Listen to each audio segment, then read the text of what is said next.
الحمدللہ والصلاة والسلام علی رسول اللہ اما بعد عن ابی اسید رضی اللہ عنہ قال قال رسول اللہ صلی اللہ علیہ وسلم اذا دخل احدکم المسجد فلیقل اللہم افتح لی ابواب رحمتک واذا خرج فلیقل اللہم انی اسألک من فضلک۔ حضرت ابو اسید رضی اللہ عنہ بیان کرتے ہیں کہ رسول اللہ صلی اللہ علیہ وسلم نے ارشاد فرمایا، جب تم میں سے کوئی شخص مسجد میں داخل ہو تو یہ کہے، یعنی یہ دعا پڑھے، اللہم افتح لی ابواب رحمتک، اے اللہ میرے لیے اپنی رحمت کے دروازے کھول دے۔ اور جب مسجد سے باہر نکلے تو یہ دعا پڑھے، اللہم انی اسألک من فضلک، اے اللہ میں تجھ سے تیرے فضل کا سوال کرتا ہوں۔ اسلام میں اللہ کا ذکر کرنے کی اتنی اہمیت ہے کہ مختلف اوقات کے لیے رسول اللہ صلی اللہ علیہ وسلم نے مختلف اذکار کی تعلیم دی ہے۔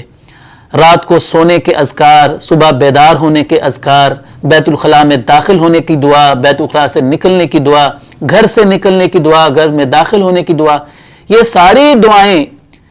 انسان کو اپنے رب کے ساتھ تعلق کو جوڑنے میں مدد دیتی ہیں۔ یا ایھا الذین آمنوا اذکروا اللہ ذکرا کثیرا، ایمان والو کثرت کے ساتھ اللہ کو یاد کرو۔ تو ایک مسلمان جب ہر موقع پر اللہ تعالیٰ کا ذکر کرے گا، یہ مسنون دعائیں جو رسول اللہ صلی اللہ علیہ وسلم نے سکھائی ہیں ان کو پڑھے گا تو یقیناً اس کا تعلق اپنے پروردگار کے ساتھ مضبوط ہوتا چلا جائے گا۔ آپ علیہ السلام نے مسجد میں داخل ہوتے وقت اللہ تعالیٰ سے اس کی رحمت کا سوال کیا ہے، اور مسجد سے نکلتے وقت اس کے فضل کا سوال کیا ہے۔ اس میں کیا حکمت ہے؟ علماء کرام نے لکھا ہے کہ رحمت کا تعلق جو ہے وہ اخروی اور دینی جو فضائل ہیں ان کے ساتھ ہے، اور مسجد چونکہ عبادت کی جگہ ہے، جب مسلمان مسجد میں جاتا ہے عبادت کرنے کے لیے تو وہ اللہ کی رحمت کا طلبگار ہوتا ہے، اپنے گناہوں کی بخشش مانگنے کے لیے وہ مسجد میں جاتا ہے، اللہ سے توبہ استغفار کرنے کے لیے مسجد میں جاتا ہے۔ تو اس عبادت کا براہ راست تعلق رحمت کے ساتھ ہے، اس لیے آپ علیہ السلام نے مسجد میں داخل ہوتے وقت رحمت اللہ سے مانگنے کی تعلیم دی ہے۔ اور جب بندہ مسجد سے باہر نکلتا ہے تو باہر نکل کر اس کی زندگی کا ایک بہت بڑا حصہ جو ہے وہ رزق حلال کمانے میں صرف ہوتا ہے، تو اس کو اللہ کا فضل کہا گیا ہے۔ جیسا کہ قرآن مجید میں اللہ تعالیٰ نے جمعے کی نماز کی ادائیگی کے بعد نکل کر اللہ کا فضل تلاش کرنے کا حکم دیا ہے، فَإِذَا قُضِيَتِ الصَّلَاةُ فَانْتَشِرُوا فِي الْأَرْضِ وَابْتَغُوا مِنْ فَضْلِ اللَّهِ۔ مسلمانوں جب تم جمعہ پڑھ لو تو پھر زمین میں پھیل جاؤ اور اللہ تعالیٰ کا فضل تلاش کرو۔ تو یہاں پر بھی وہی فضل مراد ہے کہ بندہ اللہ تعالیٰ سے یہ درخواست کرتا ہے کہ یا اللہ میرے لیے تو رزق حلال کے